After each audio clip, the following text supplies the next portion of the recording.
All right, let's talk with our Monday morning quarterback now. Taylor McHargue joins us each and every Monday to break down his thoughts on the week that was in the Big 12 from a quarterback perspective. Taylor, how are you? Good. How are you guys doing? Great to have you with us on this Monday, and there's a lot of quarterback play to react to.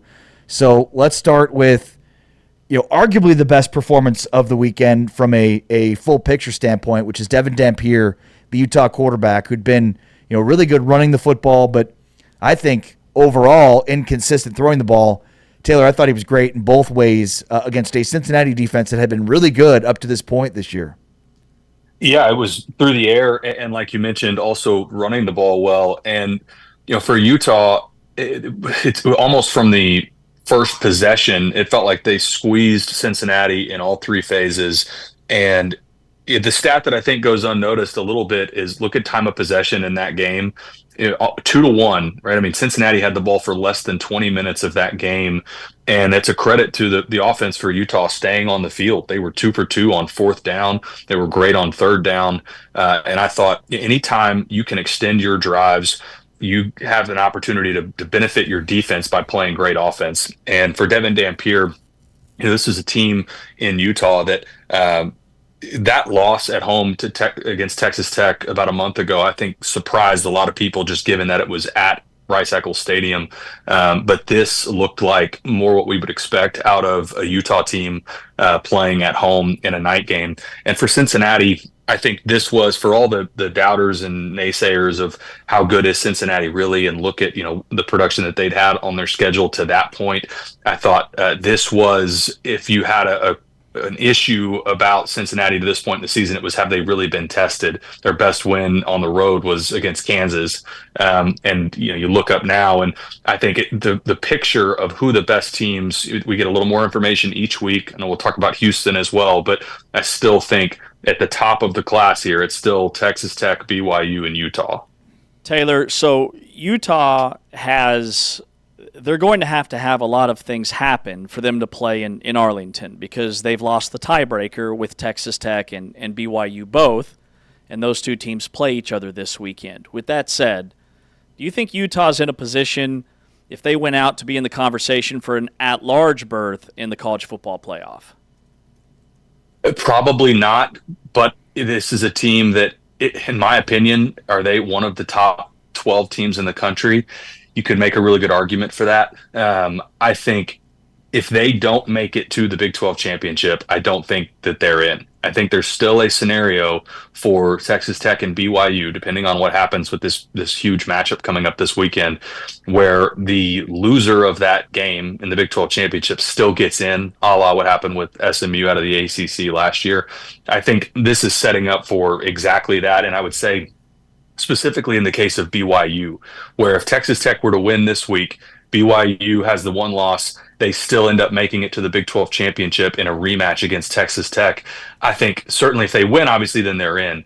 Even if they were to lose, and now they've lost twice to Texas Tech, I think BYU probably gets in because you're looking at Texas Tech as a top 10 team in the country, and I don't think the committee will punish BYU for having played in the Big 12 championship. It's the exact same scenario we saw with SMU a year ago.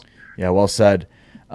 Taylor, curious for your thoughts on some of these other quarterback performances that we saw from this weekend, and there were some good ones. What about Jeff Sims? This is a guy that obviously has played a lot of football, but never had done what he did for Arizona State. Yeah, how about that performance? I mean, what he did running the football, I thought was one of the more spirited performances. Yeah. I mean, it was unbelievable. And for a guy that, I think a lot of us were guilty, and I'm going to include myself in this, of sort of writing off Arizona State season when Sam Leavitt went down and it was announced that he was going to, done for the year. I think, I know I felt like, okay, we can sort of put Arizona State on the back burner now. Yeah. Maybe they're not going to be in focus the rest of the way. And that's a team, Kenny Dillingham, his post-game press conference, talking about how, gosh, they're going to give their guys the entire week off and their bye week coming up because of how emotional and difficult this season has been. And for a guy like Jeff Sims to step up for all that he's been through in his career, and somebody that I think we all expected probably more out of in his career, to have this moment, you could see how much it meant to him after the game, as it obviously should. And, running for 228 yards at the quarterback position, pretty unbelievable stuff for Jeff Sims. And the Iowa State issues continue for a team that, we Yeah. thought after the win against Kansas State that this was, again, going to be a team that has an opportunity to win this league. Now you look up in the month of November and they're sitting there with 4 losses, and now you're just trying to get to bowl eligibility. I think there's obviously a very disappointing season for the Cyclones. Taylor McHargue, our Monday morning quarterback. This past weekend, Rocco didn't have his best game. Connor Wegman finally had some turnovers. Brennan Sorsby completed 33% of his passes. Of those performances, what was the most surprising to you? Yeah, I would go to Houston. I would say that was we talked about it on Inside the 12 this week. After you have this massive win for Houston, that this is an emotional letdown spot because West Virginia to this point in the season it's struggling. It's a team that you're probably not getting to the postseason, and for Houston, it's an early kick. There wasn't a great crowd. It looked like it. I mean, they came out flat, and to have 4 turnovers at home and be as poor as they were on the defensive side of the ball, I thought was just surprising because this was a team that, I think they hang their hat on stopping the run and playing good defense. That's something that Willie Fritz has been known for his entire career. Giving up almost 250 yards on the ground to a West Virginia team that, call a spade is one of the more teams that we would expect to be at the bottom of the league by the end of the season. To give up that on the ground and then have 4 turnovers on the offensive side, I thought it was surprising overall for the entire team, but for Connor Wegman to come out after as well as he had played against Arizona State, where he ran for over 100 yards, took care of the football well. This was obviously a really disappointing performance for Houston because they were, the last thing I'll say on the Cougars, they had a very clear path with a favorable November schedule to get to the Big 12 championship and likely be a playoff team. And now that is more or less is over. What'd you see from Scotty Fox, Taylor? What a win for West Virginia on the other side of this, and as bad of a loss as it was for Houston, but a big-time win for Rich Rod. What'd you see from Scotty Fox? I thought he did a nice job of operating the offense, and they were running the football so well that they didn't need him to do a ton through the air. I thought the 65 yards, it doesn't light up the stat line on the ground, but when the running game was effective enough that I thought it created some problems for Houston, and that +1 quarterback run game and some of the opportunities where he broke contain as well. I think that added an element that was a problem for Houston. But Houston's, again, the struggles were on the offensive side, turning the ball over, giving extra possessions to West Virginia. And it felt like every time they had an opportunity to climb back in that game, there was either a turnover or a big play made by West Virginia. But for Scotty Fox, I mean, that's another quarterback that stepping up, getting his opportunity, and another team like we just talked about with how I felt about Arizona State. You never know in college football. I mean, for West Virginia to go on the road against a ranked team and get that win, that's a big deal. And for Rich Rodriguez, you're pointing to wins like that to say, look, it's year one. We're not obviously there this year, but look at what we can build in the years moving forward.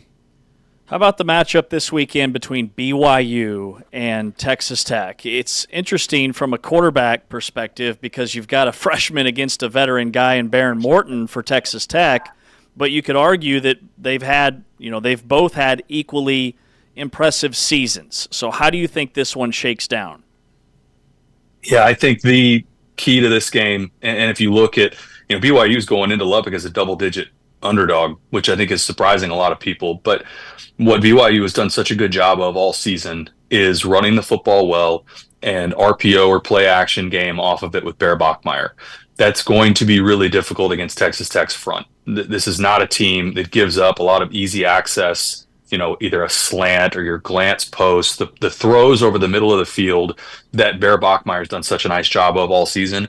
Those will be more difficult against Texas Tech. And I think if BYU cannot run the football well against this Red Raider defense, that's where if you get an obvious passing downs with Bear Bachmeier as a freshman quarterback, I think that's where Texas Tech is going to thrive. Now, if BYU can stay ahead of the sticks, if they can get it to 3rd and short and 4th and short opportunities and keep their offense on the field, that's your kind of your recipe on offense to win this game. But if they can't, if this is a 3rd and long and that pass rush is able to get after Bear Bachmeier, I think that's where this turns into, this could potentially be a long day for BYU. And obviously having Baron Morton back as well is huge for Texas Tech. I know you guys know from Kansas State a week ago, that game close early, and then you look up midway through the 3rd quarter, it's like, man, this thing has gotten blown completely open. And so for Texas Tech, it's, can you withstand, the initial blow and then stay in the fight, because they're so good and so deep on the offensive and defense, especially the defensive front. It wears on you over the course of 4 quarters. Taylor McHargue, our Monday morning quarterback. Taylor does great work, of course, for Big 12 Studios with Inside the 12. Go make sure to check that out. And Taylor, appreciate your time. Thanks so much. Yeah, absolutely. Thank you, guys. Taylor McHargue joins us each and every Monday. He's our Monday morning quarterback, breaking down his thoughts from the quarterbacking we saw this weekend. There was some really good stuff, and especially when you look at what Bear Bachmeier is doing, what Bird Ficklin did last week, and now Scotty Fox from a freshman perspective. Some really big-time performances. James Westling, Ari Temkin, this is a Modelo Monday here on Big 12 Radio. On the way next, we continue to break down Week 10, look big picture, plus, of course, the start of the college basketball season is today. It's all on the way next. This is Big 12 Today, presented by Modelo, heard on TuneIn and watched on Big 12 Studios.